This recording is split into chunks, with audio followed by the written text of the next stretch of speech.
Usualmente yo comienzo preguntándole a los invitados más o menos de dónde es que nos conocemos. Pero en este momento a mí me gustaría tomarme la libertad de explicar un poco cómo yo te conozco a ti.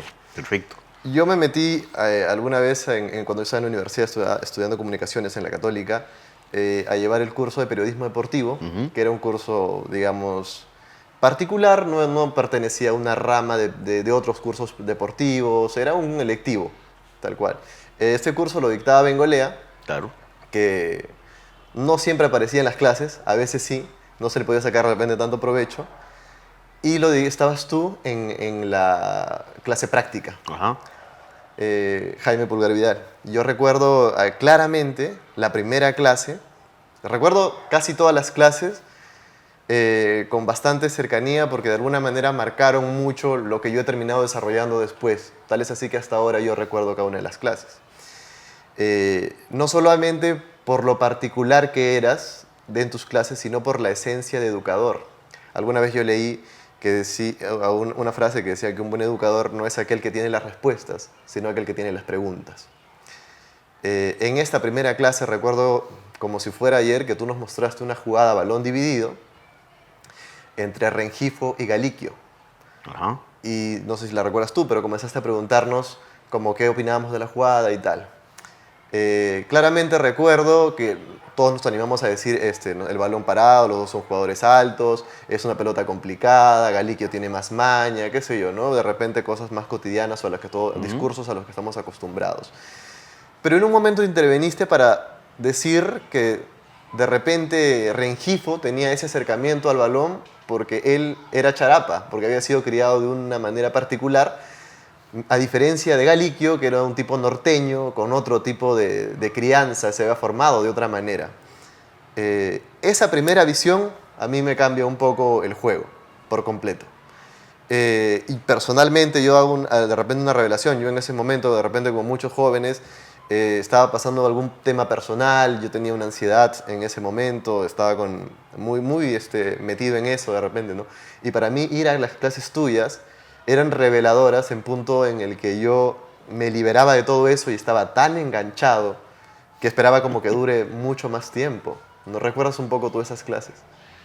Siempre estás considerado un educador, por así decirlo. A ver, te voy a contar y primero agradecerte las palabras, en verdad.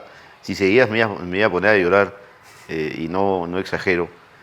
A ver, te voy a contar.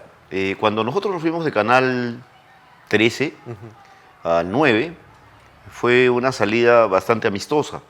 Los del 13 nos permitieron hacer incluso un último programa, lo que no suele pasar, porque cuando tú ya anuncias que te vas, el último programa ya dicen ya no va porque puede ser que tú digas algo en contra del canal del que te estás yendo. Pero como la salida fue tan amistosa, nos permitieron hacer un último programa. Y me acuerdo que en ese último programa casi no hablamos de fútbol. El que habló casi todo el programa fue Alberto. Claro, estuvimos nosotros también. Y en un momento Alberto empieza a presentarnos a los que salíamos del 13 y nos íbamos al 9. Y empieza a presentar a todos los que estábamos ahí, ¿no? Desde probablemente los más antiguos, como en ese momento, ¿quién sería más antiguo? Bruno Cabaza, probablemente, que entró más o menos como yo. Luego los más nuevos, como Pedro García. Y a mí no me mencionaba. Y dije, bueno, esas son las cosas de Alberto, algo querrá decir, pero no tenía idea. Y empezó a mencionar a todos, éramos como 30 y pico, y a mí no me mencionaba. Y al final, en lo último que dijo Alberto fue, bueno, hoy quiero presentar a quien yo considero un educador nato. Y fíjate que yo no me he dado cuenta, estaba hablando de mí, yo no me he dado cuenta que yo tenía esa, no sé si llamarlo capacidad, habilidad o gusto, creo que preferiría llamarlo gusto, por querer enseñar, ¿no? Porque después me puse a pensar en lo que él decía y recordaba algunos episodios de mi vida. Soy un desmemoriado, lo que tú acabas de contar no lo recuerdo, me vas a perdonar.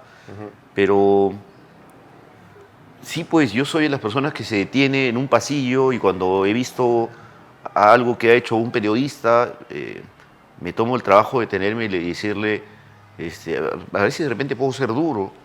No es mi intención, evidentemente, ¿no? A veces trato de corregir eso y decirles, muy bueno tu informe, ¿no? O sea, antes no lo decía, antes iba de frente al grano. y decirle, mira, ¿te parece que lo hubieras hecho así, así? Entonces les doy, no cuestiones técnicas, sino un punto de vista diferente para el mismo informe. Y fui recordando cada cosa que hacía y claro, decía, sí, pues, ¿no? A mí me gusta hacer eso. Ahora, de niño siempre pensaba que yo podía ser un profesor de colegio, ya no lo pienso, además ya no quisiera ser profesor escolar, tal vez de quinto de secundaria, pero no de menos. Pero sí, cuando me propusieron ser docente universitario, eh, sí, No lo pensaste dos definitivamente veces. no en absoluto. Y es más, cuando tuve que dejar el periodismo, en parte porque uno nunca lo deja, para dedicarme a ser docente universitario, la elección fue fácil. Sobre eso te podría comentar un par de cosas. Y de nuevo remontándome a esas clases, porque digamos esa gran pregunta primero fue general a todo el salón. Y recuerdo que a la siguiente clase nos hiciste elaborar a cada uno un pequeño ensayo, una página, 2 páginas, sobre algún tema deportivo el que quieran. Y yo me tomé en ese momento la libertad de elaborar una comparación entre Claudio Pizarro y Shevchenko en Ucrania. Ujú. Y decía, ¿por qué uno pudo carrear un equipo, digamos, que de repente no era tenía todas las virtudes que él sí, y llevarlo al Mundial mientras que el nuestro no pudo? Y yo consideraba que estaba elaborado con estadísticas y tal, que sería un desarrollo. Tú lo leíste y después me preguntaste, pero no te has puesto a pensar en que Pizarro es un blanco en un equipo de cholos y negros. Que nuevamente me volvió a cambiar el juego. Creo que tú siempre has tenido las preguntas. No sé cómo tú lo ves o cómo nace para ti esa capacidad analítica. Em, Y sobre todo tan ligada al tema social, ¿no? Tú eres historiador también, para la gente que no lo sabe de repente. sí, Y siempre, o sea, el panorama que tienes tú es mucho más amplio a partir de ello, ¿no? sí.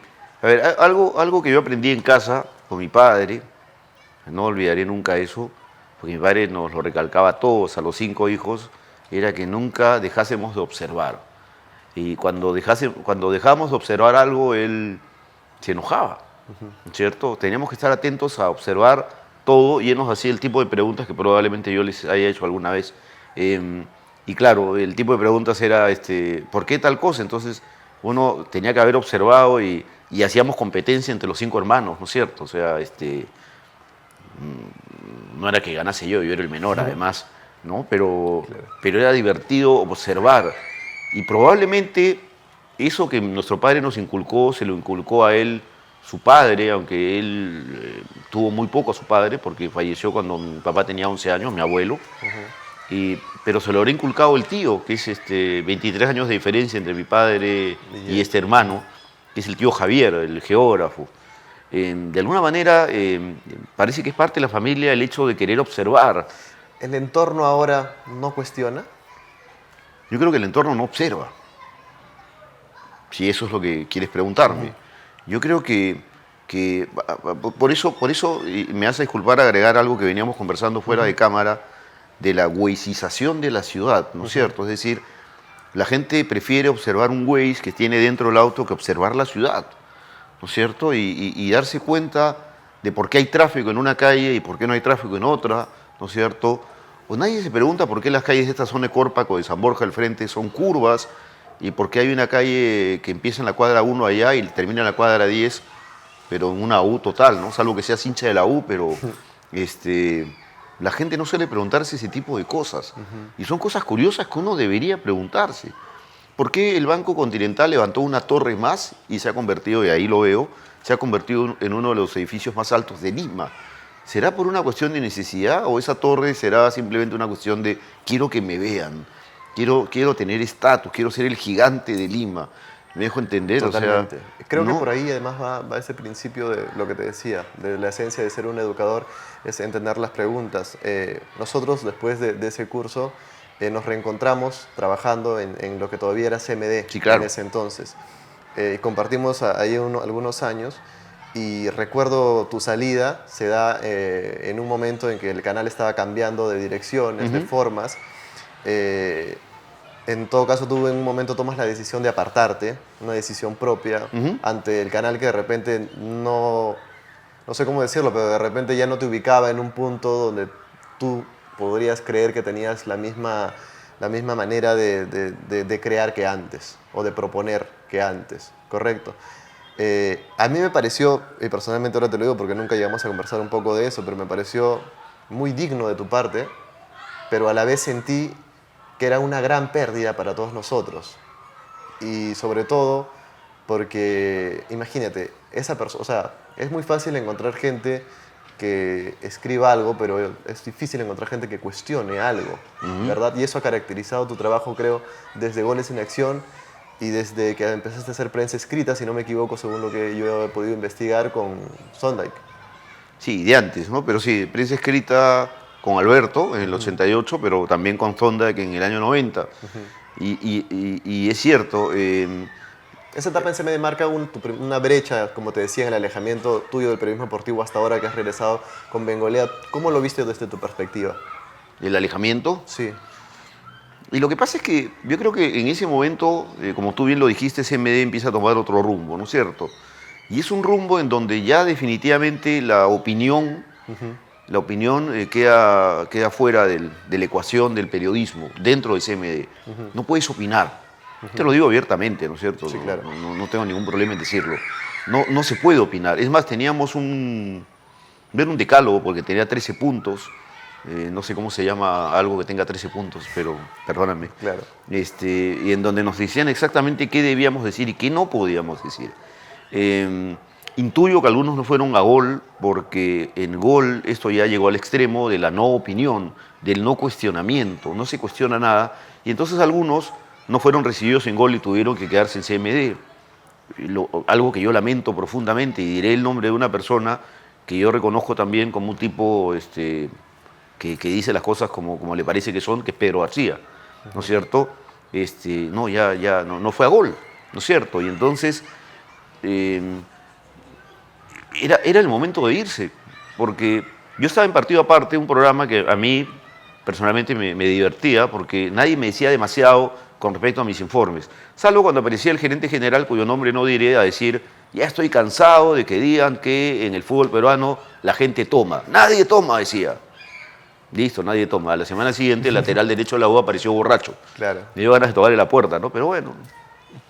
Era Partido Aparte en ese entonces un programa conducido por Peredo. Sí, claro. Que tenía, Y Alberto también. Y Alberto al inicio, ¿verdad? Sí, claro. Y tenía siempre esta nota tuya, que era una nota que por ahí tenía un contexto más, un análisis que muchas veces tomaba de lo histórico, conjugaba distintos tiempos y Sí. era una propuesta distinta. Creo que uno ya podía encontrar el sello en la nota de Pulgar Vidal. ¿Es una intención tuya? O sea, el periodista, la persona que ejecuta una nota, un texto, tiene que saber brindarle su sello.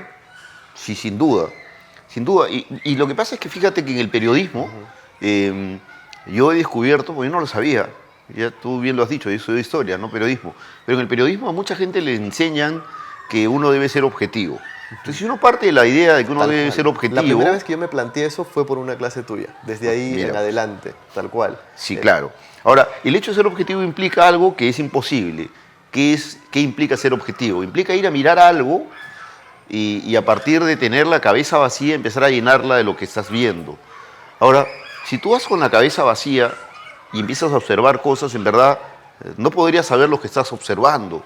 Esa es una cuestión de filosofía a la que no voy a entrar porque no quiero aburrir a lo que nos están viendo, pero filosóficamente uno debería saber qué es lo que está viendo para obtener de eso que está viendo lo que considera más importante.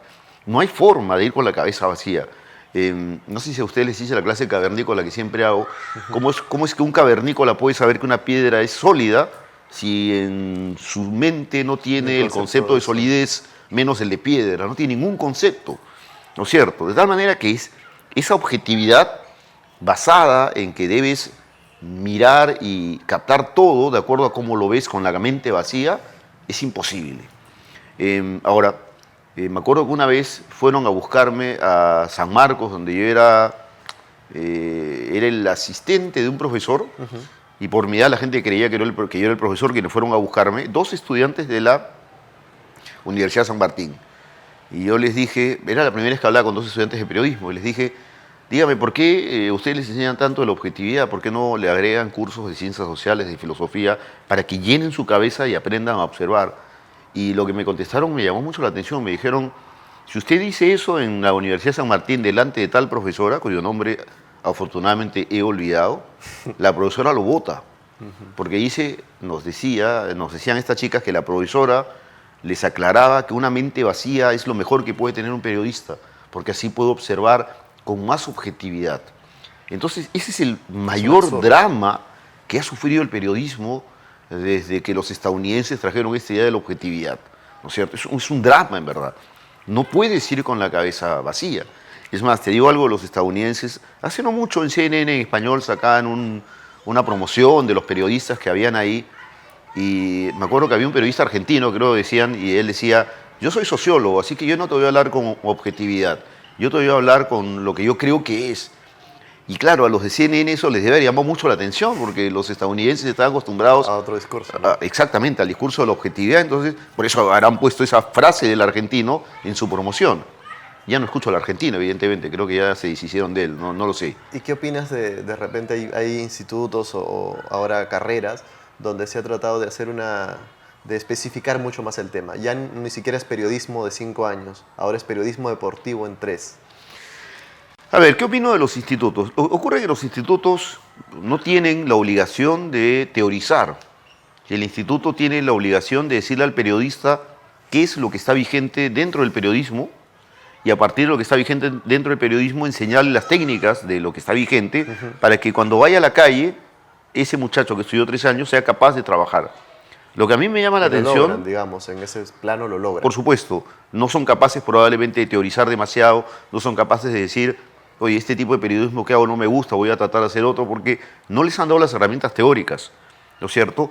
En ese sentido, un estudiante de instituto no debería por qué tener que practicar, porque la carrera de 3 años ha sido pura técnica, ha sido pura práctica. Por eso me llamaba la atención que algunos institutos quisieran dar una ley para que los estudiantes practiquen. Me imagino que son los institutos que no tienen las máquinas para que esos alumnos practiquen, no sé, en cuestiones de motores, ¿no? Claro. Pero en cuestiones de periodismo, el periodista que estudiaba, por ejemplo, en ICILI lo diré, podía salir fácilmente a trabajar, aunque yo vi muchos practicando, lo cual me parecía, ¿tú por qué estás practicando? Me preguntaba, o sea, tú deberías estar trabajando ya. En cambio, he escuchado a los universitarios siempre decir, caramba, lo que aprendí en la universidad no me sirve de nada, no entiendo nada acá. Porque claro, es que en la universidad han estudiado cuestiones teóricas, por lo menos en teoría, en la práctica a veces no ocurre. Y entonces cuando llegan al medio de comunicación, esas cuestiones teóricas probablemente el estudiante crea que no le sirven, pero vaya que le sirven. Sí, totalmente. Pero por supuesto que le sirven. Lo que pasa es que luego la práctica hará que esa teoría que uno tiene en la cabeza pueda aplicarse y uno pueda decir, bueno, me han dicho que haga esto, pero creo que lo puedo hacer mejor de esta otra manera. Alguna vez te escuché decir algo muy interesante que era para mí muy revelador, que era muchas notas sobre deportes más interesantes, no las encuentro en un diario deportivo, sino por ejemplo en gestión. Sí, porque es verdad, y lo sigo diciendo en clase además, porque los estudiantes de periodismo deportivo ahí en la Universidad Católica, no todos son de comunicaciones, hay algunos que son de administración, o ahora se llama gestión, creo, de derecho, y entonces ellos se asustan, me dicen, pero yo no sé escribir, y yo les digo, luego los periodistas se enojan conmigo, yo les digo, ustedes tienen mejores herramientas que los periodistas. ¿Por qué me dicen? Porque si tú quieres escribir, por ejemplo, acerca de Universitario de Deportes, puedes agregar el tema de los procesos concursales, ¿no es cierto? Tú tienes una mirada precisa sobre ese tema, igual que Alianza Lima, igual que Melgar, igual que Boys, ¿no es cierto? En términos de gestión también. Que un defensor de la objetividad te diría que prescindas. ¿O que... Exactamente, que no sirve, que es innecesaria, porque si tú quieres hablar de la U, vamos a tratar de hablar objetivamente. Me hace perdonar que me acomode. A ver, vamos a cometer ese absurdo. San Martín es un equipo de jóvenes, Universitario es un equipo de jóvenes, Cantolao es un equipo de jóvenes. Ok, los tres son equipos de jóvenes. San Martín le va bien, ha bajado un poquito, pero le va bien. Cantolao le iba mejor al comienzo, ha bajado un poquito, pero en general le va bien. A la U no le va bien. Tú no dirías, pero los tres tienen jóvenes. Claro, pero acá hay una cuestión que es fundamental. O sea, los de la U llegan a entrenar todos los días a un equipo, a una institución a la que ven llena de problemas, ¿no es cierto? Y entonces acá tienes que analizar eso también a partir de la psicología. No es que metiendo un psicólogo a la U le vas a arreglar el problema. O sea, no es así tampoco. Voy a meter un psicólogo, listo, problema arreglado. No. O sea, hay un análisis mucho mayor en donde el periodista, para analizar el partido de fútbol, tiene que decir, bueno, una cosa es Siucho habiendo sido convocado a la selección de Gareca, y la mayoría de jugadores que han sido convocados a la selección de Gareca regresaron repotenciados a sus clubes, ¿por qué Siucho no?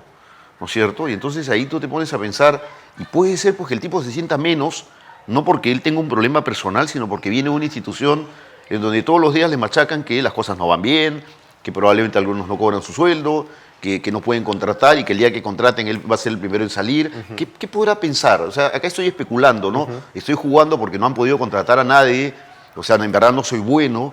Puede ser que eso esté pensando esos muchachos. Totalmente. En cambio, los San Martín y Cantolao han contratado a esos jóvenes. Todo ese análisis se estaría descartado si se trata solamente de ser objetivo. Por supuesto, la última parte está descartada. La parte objetiva solamente fue los tres son jóvenes, listo. ¿Y qué hago con eso? Nada.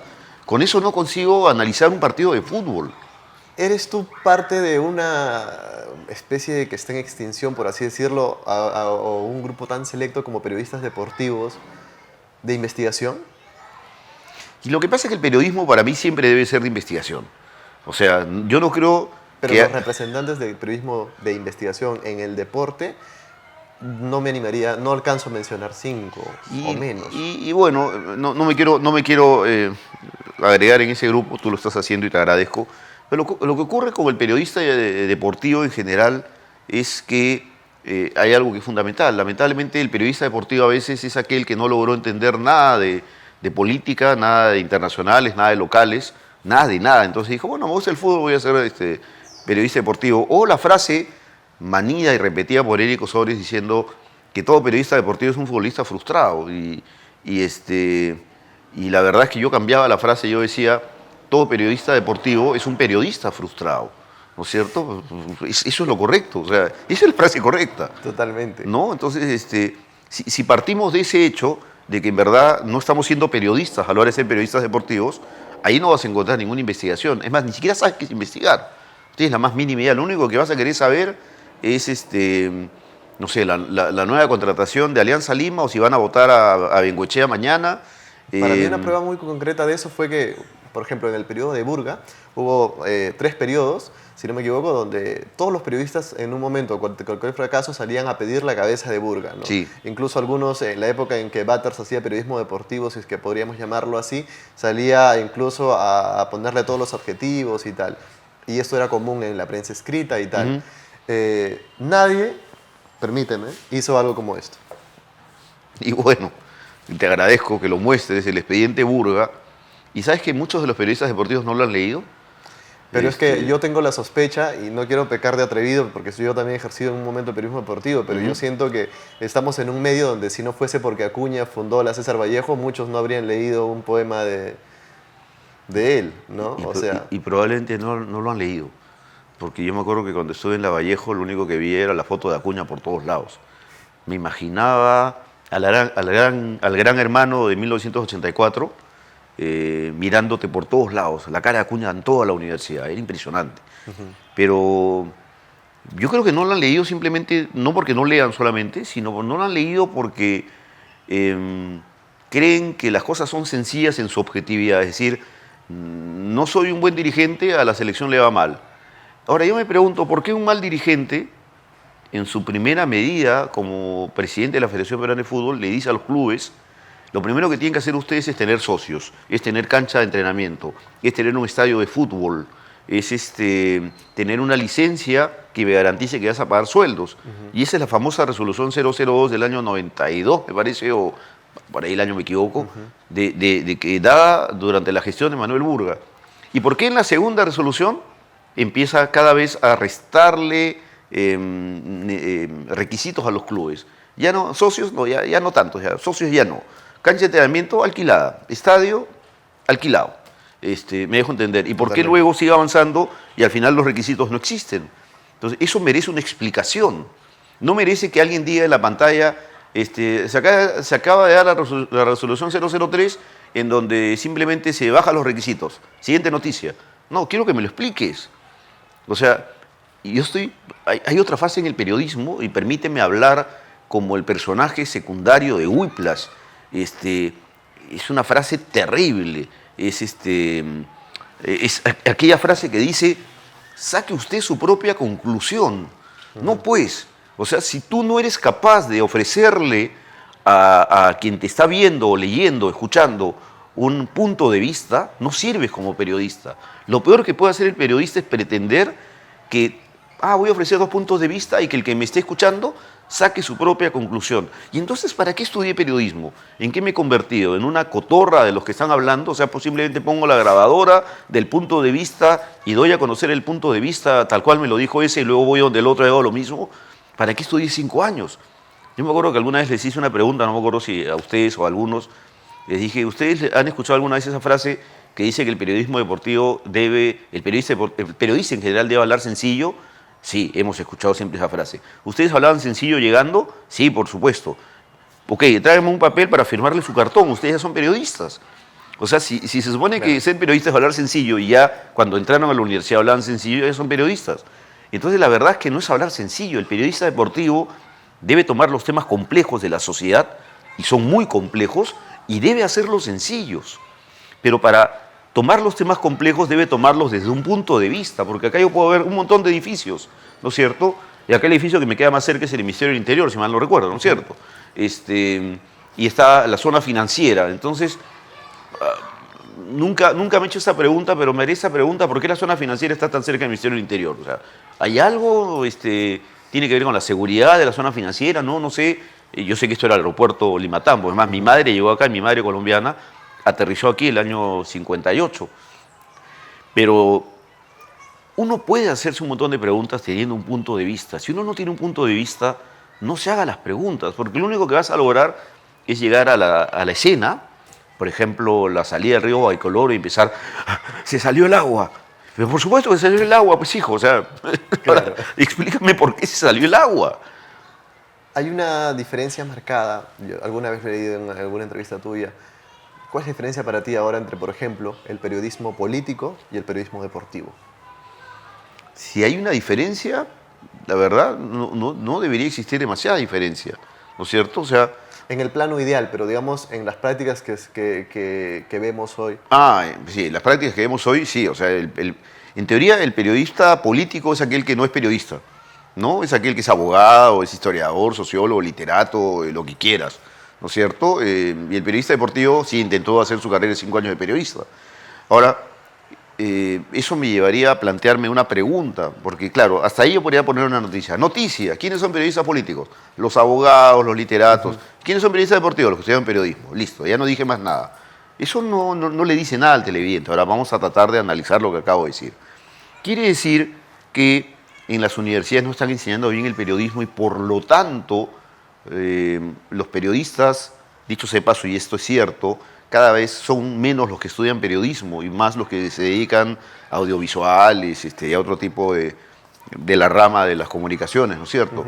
O sea, quiere decir que aquel que quiere estudiar periodismo ya no quiere porque se da cuenta que las universidades no va a aprender aquello que le sirve para poder analizar algo político y por lo tanto alguien que quiere ser periodista dice, voy a estudiar Derecho, pero quiero dedicarme al periodismo, ¿no es cierto? O sea, ese podría ser un primer análisis. ¿Qué está pasando en las escuelas de periodismo de nuestro país?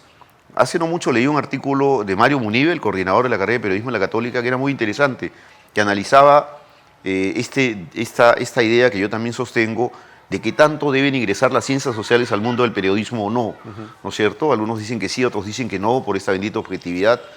Y él ofrecía este artículo muy bueno, en donde estaba de acuerdo en que las ciencias sociales debían intervenir. Yo soy más extremista, yo agarraría todas las escuelas de periodismo y las ingresaría al mundo de las ciencias sociales, ¿no es cierto? O sea, que aprendan, no solamente, y eso es algo interesante, y eso es algo que yo te voy a preguntar a ti. En la Católica, los estudiantes de ciencias sociales, ustedes que no son de ciencias sociales siempre los han visto diferentes a ustedes, ¿no es cierto?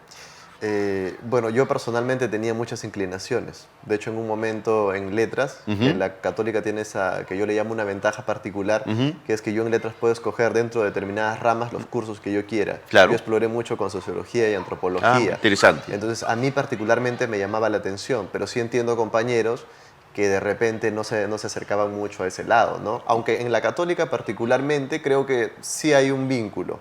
Porque incluso hay una carrera como Comunicación para el Desarrollo que de alguna manera vincula. De repente en otras universidades es muchísimo más distanciado, si es que hubiese relación alguna. De acuerdo. Pero no te preguntaba tanto el vínculo de la carrera, sino te preguntaba el vínculo con los alumnos. O sea, la gente a veces ve a los alumnos en la Católica. Yo he escuchado a muchos compañeros tuyos decir que los alumnos de ciencias sociales son gente diferente al resto, que tienen algo especial. Sí, ¿no es cierto? Sí. Ok, por lo tanto, ese sí me va a valer para decirte que cuando uno va a sociales, no solo aprende de los cursos, sino aprende de esos alumnos que son diferentes a uno. O sea, en un momento en que tú estás en una clase y en esa clase hay estudiantes de muchas carreras y muchos de ellos son de ciencias sociales, la participación de esos alumnos no va a ser mejor o peor, va a ser diferente. Y esa diferencia es lo que a ti te pasó, y te agradezco lo que me dices en la primera clase que llevaste conmigo, porque, claro, te mostraron un punto de vista diferente. Y lo que puede originarse en una clase de periodismo en donde haya muchos estudiantes de ciencias sociales que vayan a sociología, a antropología o a periodismo, va a originarse un debate. ¿Y qué mejor cosa en una universidad que debatir? O sea, si no consigues un debate dentro de Creo que es la esencia, ¿no? Pero por supuesto, o sea, si la gente no debate y se queda muda, no, es que a mí me dijeron que solo tenía que venir a estudiar, como me contestó ayer un alumno, hemos perdido totalmente la idea de lo que es la universidad, ¿no? La universidad es cuestionamiento y sobre esos cuestionamientos debate, ¿no es cierto? Yo me sentía feliz en San Marcos. Algunos dirían, no, San Marcos, Terruco, no, San Marcos, el debate puede llegar a momentos extremos, a lugares absurdos, como yo tenía un compañero que él decía que era de Patria Roja, así que lo digo, y él decía que si él encontrase no contactados en la selva, él haría que ingresen al mundo de la civilización, como él la llamaba, ¿no? Entre comillas, para que se conviertan en obreros y se unan a la lucha para llegar al comunismo. Decía, pero claro, ¿con qué derecho harías eso? Deja a la gente tranquila y en paz si son no contactados y probablemente no les interese contactarse con nosotros, ¿no es cierto? Pero había debate en San Marcos, ¿no es cierto? Y en otras universidades no encuentro eso. Aprovecho eso para dar pie a algo que también de repente está alejado del debate y que ahora marca de alguna manera la tendencia del periodismo, no solo deportivo, sino periodismo en general, la inmediatez. ¿Cómo está afectando el periodismo la inmediatez? Mira, eso es algo que justamente hablaba el otro día con un colega y a mí me llamaba mucho la atención porque yo le volteé la idea. A ver, acá tenemos una cuestión, la inmediatez es que, claro, ahora uno debe informar en Twitter, debe informar en Facebook, debe informar, entonces la inmediatez hace que todo esto se haya escapado de las manos, ¿no es cierto? Porque ya no hay un análisis, exactamente, ¿no es cierto? Y entonces el Internet que produce esta inmediatez aparentemente ha dañado al periodismo deportivo. Pero sin embargo nosotros estamos saliendo por Internet, nos vamos a salir por Internet, sí, claro, ¿no es cierto? De tal manera que el Internet no ha malogrado nada. Yo creo que quien ha malogrado las cosas es el ser humano, sí, claro, que es la forma en que utiliza el Internet.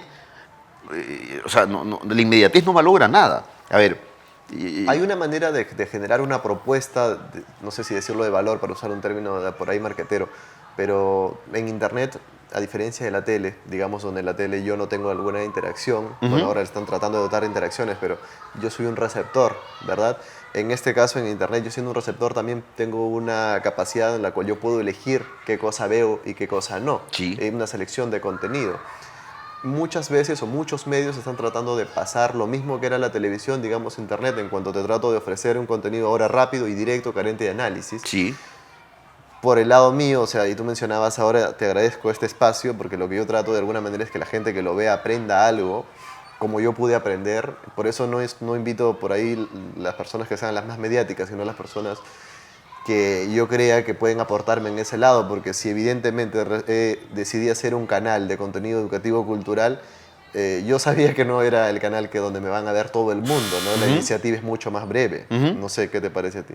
Sí, es cierto, pero yo creo que finalmente, yo soy un convencido de que la educación universitaria no debe ser para todos. Probablemente esta frase va a ser una de las frases más duras que voy a decir ahora.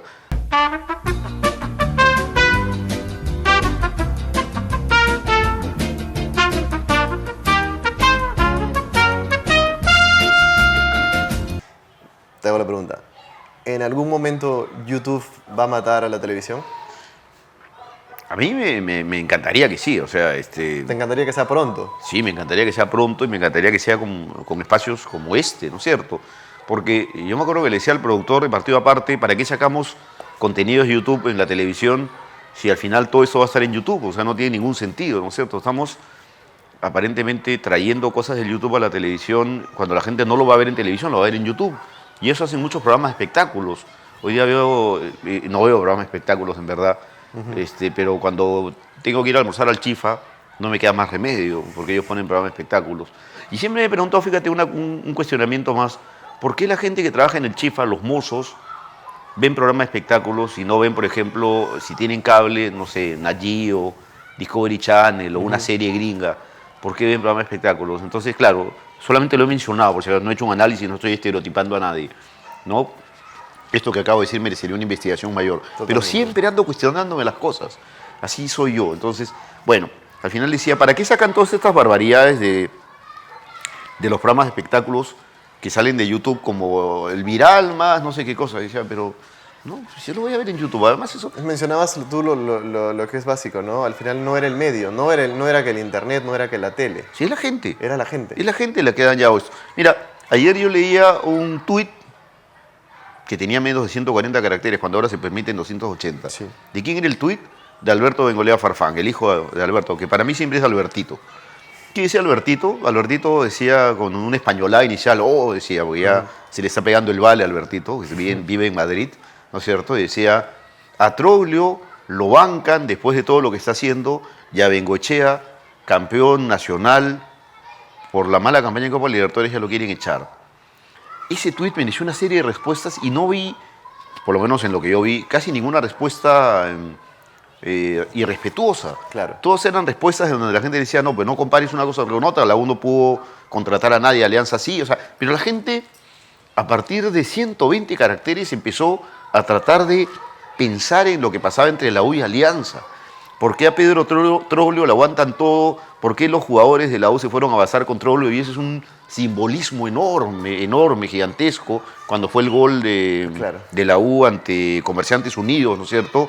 ¿Y por qué de inmediato, en cambio, a los 10 minutos que ya Junior le estaba ganando a la Alianza, ya empiezan un poco los insultos en contra de Pablo Bengoechea? ¿No tendrá eso que ver no solamente con los malos resultados, sino tendrá que ver también con que a la gente, el año pasado aguantó la forma de juego de la Alianza Lima porque fueron campeones, pero la gente de la Alianza Lima quiere ver un equipo que juegue con la gambeta, con el chiche, con la chalaca y esas cosas que nos gustan a los peruanos, y no con este juego a la uruguaya que también uno tendría que definir, porque cosa es el juego a la uruguaya. Claro. Pero todo eso surgió a partir de un tuit. Entonces, aprovechaba ese cuestionamiento justo de los tweets, y hace un momento hablábamos de la inmediatez y de cómo esto funciona. Incluso tú habías mencionado alguna frase que alguna vez dijo en televisión, me parece que Eric Osores, y yo te quiero también llevar a un punto, porque alguna vez leí un tuit de Eric que, por ejemplo, hacía referencia a lo que pasó con Perú y Austria, que se ha creado a partir de eso un mito, ¿verdad? Sí, claro. Y a mí me parecía con qué irresponsabilidad él mostraba esto y decía, el día que Perú humilló a Hitler, la clásica paporreta, ¿verdad? Y con qué, o sea, poca profundidad para el análisis, ¿verdad? Y hace poco también veía de repente en otro plano, a Salinas, el director de Libero, si no me equivoco, en plena circunstancia de guerra. Por supuesto. Colocar una pregunta tal como, ojalá no pase nada con el Mundial. Sí, ¿no? Claro. Uno puede cometer errores en la medida en que probablemente no se dio cuenta de todas las posibilidades de sus palabras. Yo entiendo esa clase de errores, ¿no es cierto? Pero uno no puede cometer el error de comparar la vida humana con un partido de fútbol, pues, o sea, eso es absurdo, ¿no es cierto? Es más, por más que yo sea periodista deportivo, en ese momento lo único que yo quería informar era lo que estaba pasando en Siria. Más si hubiera estado en Siria, hubiera estado informando. ¿Alguna vez tú hiciste un video que resultó viral? ¿Recuerdas? Sobre un accidente que había sucedido, un conflicto que se había armado en la... Claro, en la Vía Expresa. Y de nuevo, siendo tú un periodista deportivo, por así decirlo, tomaste esa causa en su momento. Sí, porque me pareció interesante. Es decir, yo lo que estaba viendo en ese momento de la Vía Expresa, en la zona, en el límite entre Lince y San Isidro, se ponía la gente que vende el desayuno, ¿no? Que es la quinoa con el pan con algo y el emoliente. Y llegaron los serenos, no son serenos, son los de fiscalización de la Municipalidad de San Isidro, y una persona que venía en su moto trató de defender a estas mujeres. Acá hay muchas cosas en juego. O sea, la prensa solo dijo, bueno, ¿cómo es posible que estos matonescos empiecen a maltratar a estas mujeres? Y claro, lo que decían los otros era, pero estas mujeres son solamente representantes de un gran negocio porque no son ellas las dueñas del carrito, sino es alguien que les lleva. En fin, el análisis puede ser mayor. Pero lo que yo vi ahí fue una prepotencia de una autoridad, que en este caso es el representante de la Municipalidad de San Isidro, ¿no es cierto? Y entonces dije, empecé a tomar fotos, fíjate, a mí me encanta tomar fotos. Sí, claro. Cuando dije esto se está escapando de las manos, empecé a grabar video, ¿no es cierto? Y vi pues cómo le clavan algo al de la moto y se arma pues ahí todo un episodio muy violento, ¿no?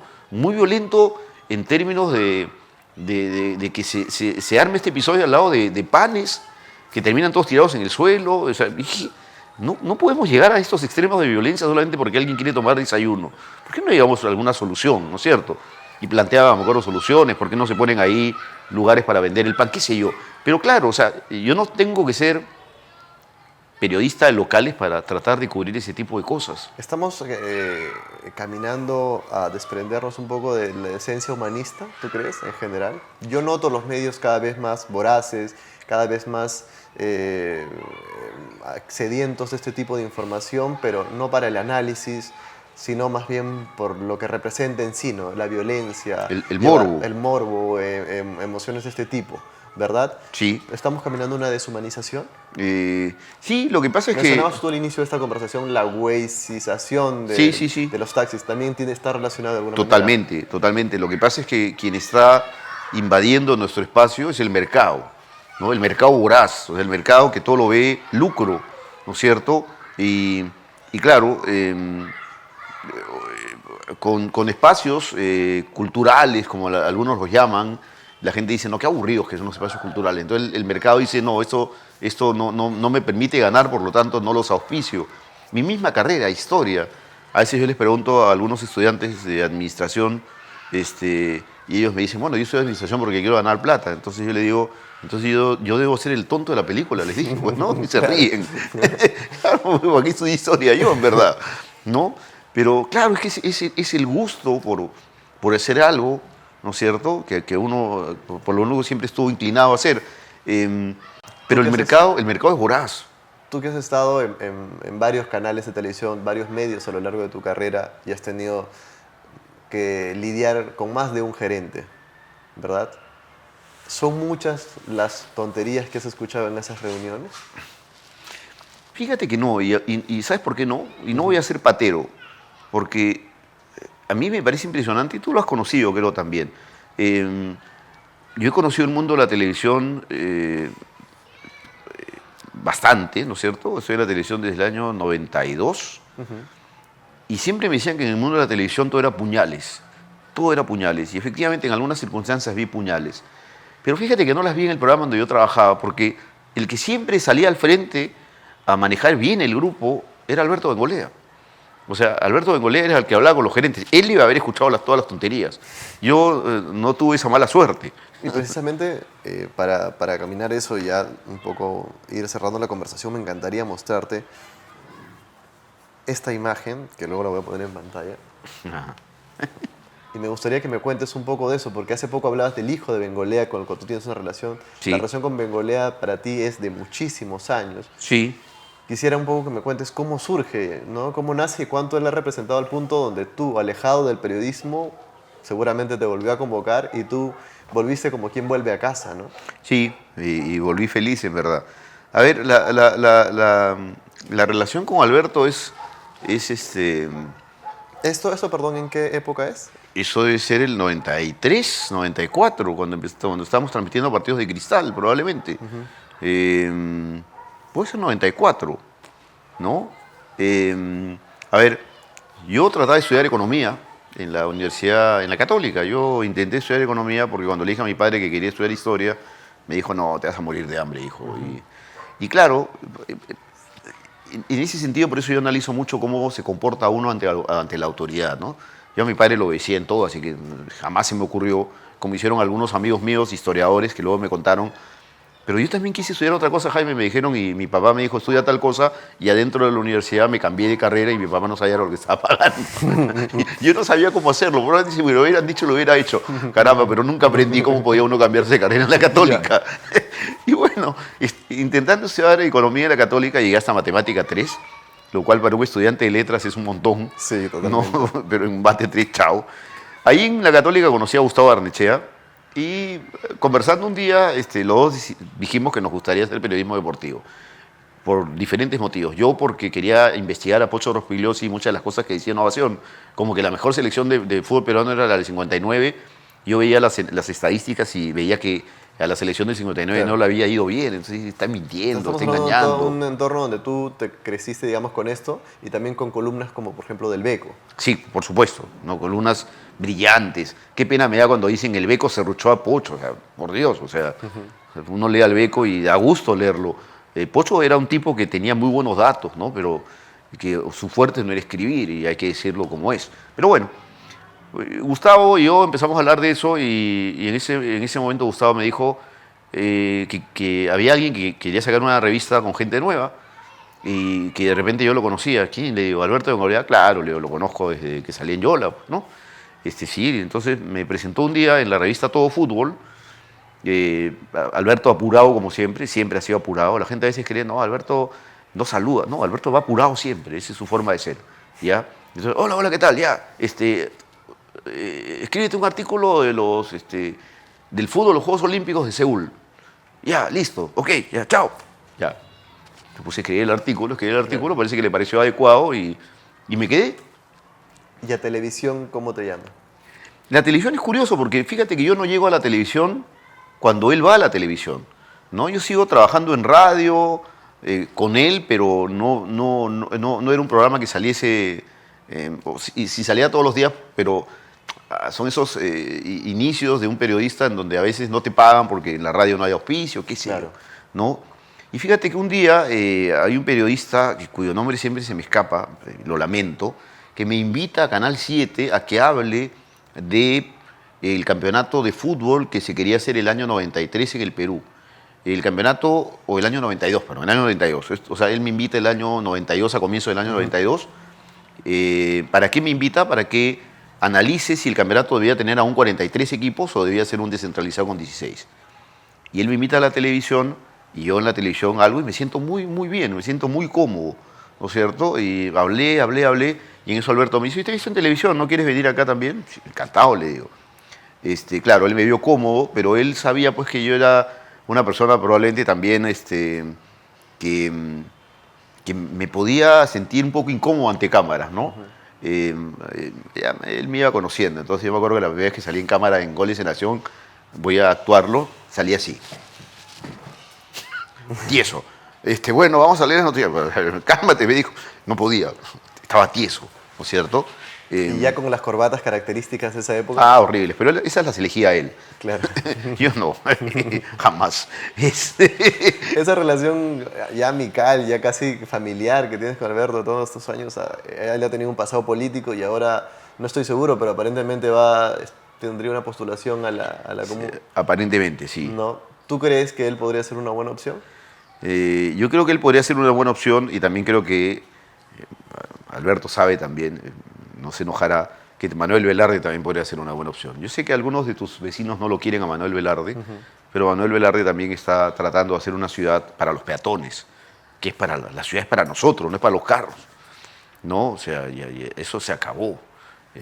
Yo quiero ahora agradecerte por estar acompañándome y decirte personalmente nuevamente lo mucho que admiro esa capacidad crítica que tienes tú, esa opinión que siempre estás dispuesto a dar, ese divorcio de la objetividad que ya hemos destruido en lo que ha durado este programa. Y te agradezco por ayudarme a hacerlo porque de alguna manera es una lucha que yo he tomado a causa tuya también. Qué importante, y permíteme por mi lado cerrar con esto, pero qué importante puede ser en la vida de un comunicador tener un profesor que te destape la cabeza. Yo lo tuve contigo y te agradezco. No, yo te agradezco a ti. Yo me acuerdo que lo primero que les decía a los alumnos, no sé si se los dije a ustedes, yo no les quiero destapar la cabeza solamente, sino yo quiero agarrar su cabeza y a veces lo actúo, agarrar su cabeza y hacerlas así. y todo aquello que creen cierto se den cuenta que no lo es. Todo aquello que les parece correcto se den cuenta que no lo es. Todo aquello que les parece normal, otra palabreja que debería desaparecer, no lo es. No hay nada normal en la vida. No hay nada normal. O sea, ¿por qué usas camisa? Ya lo ¿Por decía qué? Foucault, ¿no? La normalización. Pero por Entonces, supuesto. conviene siempre a alguien. Sí, claro, ¿no? No existe nada normal, entonces. Pero claro, yo les explico, te decía la camisa porque yo les explico a los muchachos eso, ¿no? Claro. Porque ustedes usan un polo. Y yo les digo, perdonen, ¿ustedes se han levantado en la mañana hoy día, el primer día de clase, y se han puesto de acuerdo para venir todos con polo? Se ríen, porque son cachimbos, no se conocen, ¿no? Jaja, se ríen. No, profesor. ¿Y entonces por qué están vestidos iguales? Ah, ya sé, ustedes son de la China de Mao Zedong. No conocen a Mao Zedong, evidentemente. Claro. Les tengo que contar que Mao Zedong, en la Revolución Cultural, aparentemente casi todos andaban vestidos muy parecidos, ¿no es cierto? Ustedes son comunistas, ¿no? No, profesor, o sea, esos se asustan con esa palabra, ¿no? ¿Y entonces por qué están todos vestidos iguales? Sí. Pero no se han dado cuenta de eso. Te agradezco mucho, Jaime. Me gustaría, nada más para el cierre, hay muchas personas que ven estos programas, quieren de alguna manera aprender algo, quieren algún consejo, quieren algo que de alguna manera los inspire a continuar, a encontrar una alternativa por ahí distinta, ¿no? ¿A ellos qué les dirías? Que si quieren ser periodistas deportivos, y si eso es lo que quieren ser, no sean solamente aprendices de cuestiones deportivas. Yo creo que el mundo es vasto. Uno debería aprender lo más que puede del mundo y a partir de que aprende todo lo que puede del mundo, recién ahí dedicarse al periodismo deportivo, para tratar de, a partir de lo que aprendió, analizar lo que ocurre en el deporte. Al revés es lo que lo hacen algunos. Y cuando lo hacen al revés, cuando aprenden desde el periodismo deportivo y no han aprendido nada del mundo, lo único que pueden ofrecer, y me vas a perdonar que lo diga, son números telefónicos. Y eso es lo más grave que le ocurrió al periodismo deportivo en ese momento.